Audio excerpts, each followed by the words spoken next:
Expert. आज हम शुरू करेंगे लेक्चर नंबर 27 CS 502 का है।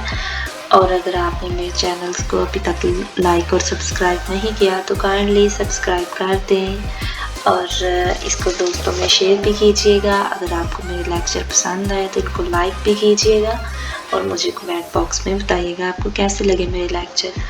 तो हम चलते हैं फ्रैक्शनल नैपसैप प्रॉब्लम्स की तरफ। प्रॉब्लम नैपसैप प्रॉब्लम हमने पहले भी पढ़ा था। उसमें होता क्या है, उसमें होता ये है कि चीज़ें होती हैं और उन चीज़ों को एक बैग के अंदर डालते हैं। उसमें जब हम डालते हैं तो चीज़ों को हम ब्रोक नहीं कर सकते, हम उसको चीज़ जो है वो उसको पूरी फॉर्म में डालेंगे। अगर हम चाहते हैं कि एक बॉक्स है, हम बॉक्स के 2 या 3 पीसेस करके एक बैग के अंदर डालें तो ऐसे बिल्कुल नहीं होगा। या तो हम उस बॉक्स को बैग के अंदर डाल सकते हैं या बिल्कुल नहीं डाल सकते। तो नैपसैक का रूल ये है कि आप जो है अगर बैग के अंदर चीज़ है तो उसको शो करते हैं 1 के साथ, अगर चीज़ नहीं है तो उसको 0 के साथ शो करते हैं। जैसे है कि आप हमने पहले भी एक एग्जांपल दी गई थी। एक ज्वेलर है, एक ज्वेलर की शॉप है, वहाँ पे एक थीफ आता है, वो देखता है, वो बैग के अंदर जो है वो गोल्ड की सारी चीज़ें डालना चाहता है, वो बैग के अंदर डाल लेता है। बैग की लिमिट है 5 kg, वो चीज़ें 5 kg ही डालेगा। अगर वो 5.5 kg या 5.10 kg डालना चाह रहा है तो ऐसा बिल्कुल नहीं होगा, या 6 kg डालना चाह रहा है तो नहीं होगा। ऐसा क्यों नहीं होगा? क्योंकि बैग में लिमिट उतनी है। इसमें ऐसे ही होता है कि एक प्रॉब्लम है तो उसके अंदर जितनी लिमिट है हम उससे उतना ही सॉल्व कर सकते हैं, हम उसको ब्रेक नहीं कर सकते, हम इसको पीसेस में नहीं तोड़ सकते। तो इसलिए नैपसैप प्रॉब्लम जो है वो हमने पहले भी पढ़ा था और अब भी हम उसी तरीके से चलेंगे ताकि हमारे जो है ना रिमाइंड होती जाएं चीज़ें। तो ये देखें, इसकी एग्जाम्पल है। ऐसे है कि जो पॉइंट है हमारे पास वो है 30 kg, 20 है, 100 है, 90 है, 160 है। इसमें आ जाता है 5, 10, 20, 30 और 40। ये है बॉक्स। बॉक्स में ये देखें आ जाता है, हम पहले रखेंगे 5 kg, हमने बनाना है 270 kg। ठीक है, हम क्या करेंगे, पहले हम 5 को रखेंगे बैग के अंदर, फिर हम 20 को रखेंगे और फिर हम 35 को रख देंगे। 35 को नहीं रख सकते। क्यों नहीं रख सकते हैं? क्योंकि हमने इसको ब्रेक नहीं करना। या तो हम 30 पूरा रखेंगे या बिल्कुल नहीं रखेंगे, या हम इसको 20 रखेंगे और या फिर 20 रख सकते हैं, हम 15 नहीं रख सकते। तो इसलिए हमें जो है नैपसैप में 60 नंबर जो है ना नंबर वो चाहिए, 60 नंबर। हमने 60 नंबर यहाँ पे अरेंज करने हैं। तो 35 जो है वो हम ब्रेक कर दिए इन्होंने, ये ब्रेक नहीं होगा। तो ये हम आगे चलेंगे। ये देखिए हमने 60 बनाने हैं। 60 कैसे बनाएंगे? 5 को हमने अरेंज रखा, 20 को रखा और 30 को रखा। ये अब हमने इसको तोड़ा नहीं है, लेकिन बैग के अंदर इतनी लिमिट है कि हम चाह रहे हैं कि इसके अंदर और चीज़ें ऐड कर लें। तो हम इसको अरेंज कैसे करेंगे? हम इसको अरेंज ऐसे करेंगे कि देखिए हमने पहले 20 को रखा और फिर हमने 40 वाला बॉक्स डाल दिया। तो ये कंप्लीट हमारा बॉक्स हो गया, इसमें स्पेस बिल्कुल भी नहीं बची। तो ये है एक नैपसैप के सॉल्यूशन। ऐसे नैपसैप को हम सॉल्व कर सकते हैं। आप ये नीचे इसकी एग्जाम्पल भी देख सकते हैं। और ये नैपसैक प्रॉब्लम है और इसको हम बिल्कुल इसी तरह रखेंगे। हम इसको ब्रेक नहीं कर सकते, या फिर ऐसे है तो हम चाहेंगे कि हमारा बैग जो है वो फुल हो जाए, हम उसको कम तो रख नहीं सकते। तो इसलिए हमें नैपसैक में चीज़ें जो है वो ब्रोक नहीं कर सकते। इसका रूल ये है कि हम इसको चीज़ों को बिल्कुल ब्रोक नहीं करेंगे, हम इसको कंप्लीट बॉक्स के अंदर डाल देंगे। आगे आ जाता है ग्राफ, जो कि चैप्टर नंबर 8 है। चैप्टर नंबर 8 शुरू हो जाता है और इसमें है ग्राफ्स। ये जो है बहुत ही इंटरेस्टिंग टॉपिक है। इसमें क्या आता है, ग्राफ जो है जैसे कि हम अपना एक घर बनाते हैं तो घर बनाने से पहले हम एक ग्राफ बनवाते हैं।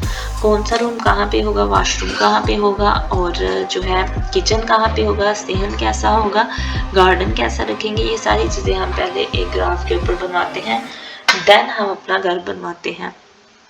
तो ग्राफ जो है इसका बहुत ज़्यादा करैक्टर है हमारी डेली लाइफ में अगर देखा जाए तो। लेकिन हम जो है वो इतनी ज़्यादा ख़ास तवज्जो नहीं देते।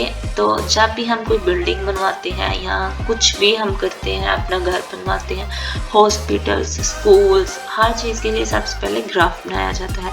ग्राफ के हम चलते हैं डेफिनेशन की तरफ। Graph are important discarded structure because they are flexible mathematical model for many application problems. Anytime there is a set of object, यहाँ से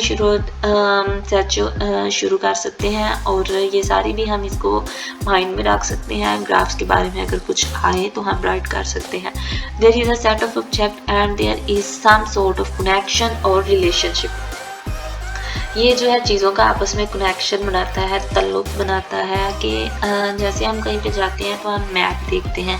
अगर हम मैप देखें तो वो भी एक ग्राफ की ही शक्ल है, तो जहाँ पे जाएगा वो हमें बिल्कुल राइट वे पे लेके जाता है। कहीं पे भी हम जो है वो रॉन्ग वे पे नहीं जाते। किसके ज़रिए जा रहे हैं हम? ग्राफ के ज़रिए जा रहे हैं। और ग्राफ जो है हमारी डेली लाइफ में इतना ज़्यादा करैक्टर अदा करता है कि हम जो है वो नोट आउट नहीं करते, लेकिन अगर देखा जाए तो हमारी बिल्डिंग्स, स्कूल, हॉस्पिटल्स में मोस्टली चीज़ों में हम ग्राफ चलते हैं, ग्राफ यूज़ कर सकते हैं। जैसा कि हम अगर जाते हैं, इसकी एग्जाम्पल देखें। अगर एक बहुत बड़ी बिल्डिंग है, उसमें बहुत ज़्यादा रूम्स है, रूम नंबर 1 है, 2, 3, 4 सो ऑन, लेकिन रूम के ऊपर बिल्कुल भी जो है ना वो करैक्टर राइट नहीं किए गए, तो हम कैसे करेंगे? हम एक नोट पेन ले लिया करें या नोट पेन लेंगे, उसको हम जैसे जैसे एक रूम में जाएंगे उसमें नोट पेन लगा देंगे कि हमने ये वाला रूम देख लिया, ये देख लिया, ये देख लिया। अगर हम ऐसा नहीं करते तो हम घुमा के फिर उसी रूम के अंदर आ जाएंगे।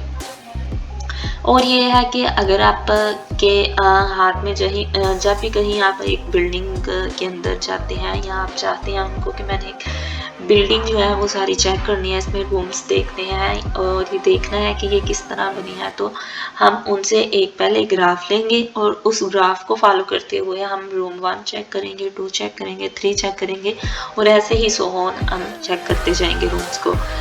तो ये था हमारा लेक्चर नंबर था हमारा, कौन सा था? लेक्चर नंबर 27 था। इसमें नैपसैक प्रॉब्लम मेन टॉपिक था जो हमें पहले भी पता है और इसके एग्जाम्पल है। इसमें हम चीज़ों को ब्लॉक नहीं कर सकते, हम चीज़ों को जो है वो पूरा बॉक्स के अंदर डालेंगे, अदरवाइज तो नहीं डालेंगे। और इसके बाद आ जाता है ग्राफ, और ग्राफ की डेफिनेशन केयरफुली देखिएगा, इसके एग्जाम्पल्स को माइंड में रखिएगा। अगर हम एग्जाम्पल्स के ज़रिए जब कोई चीज़ पढ़ना शुरू करते हैं तो वो चीज़ हमें कभी भी नहीं बोलती, तो इसलिए इसकी एग्जाम्पल ये है, लेकिन इसमें पढ़ लेते हैं। ग्राफ जो है वो G is equal to VE consists of a finite set of vertices हैं, V नोड को and E a binary relationship on V के साथ। कार जो है वो एजेस कहलाते हैं। एजेस किनको कहते हैं? वो इनको कहते हैं किनारों को। जैसे कि 1 जो है वो 3 के साथ मैच कर रहा है, 1 4 के साथ भी मैच कर रहा है और 1 जो है वो 2 के साथ भी मैच कर रहा है, ये है। और इसमें 1 3 के साथ, 4 के साथ, 2 के साथ और जो 2 है वो 1 के साथ भी कर रहा है। इस तरह की इसकी एग्जाम्पल्स हैं और ये था हमारा लेक्चर नंबर था 27। होप सो कि आपको सबको समझ आ गई होगी। जिनको समझ नहीं आई वो कमेंट बॉक्स में ज़रूर बताइएगा। और ये इसके मेन टॉपिक्स थे, इनको याद कीजिएगा, इनकी डेफिनेशन को केयरफुली याद कीजिएगा और अपना ज़्यादा सा ख्याल रखिएगा। जिन्होंने अभी तक मुझे लाइक और सब्सक्राइब नहीं किया तो काइंडली सब्सक्राइब कर दें।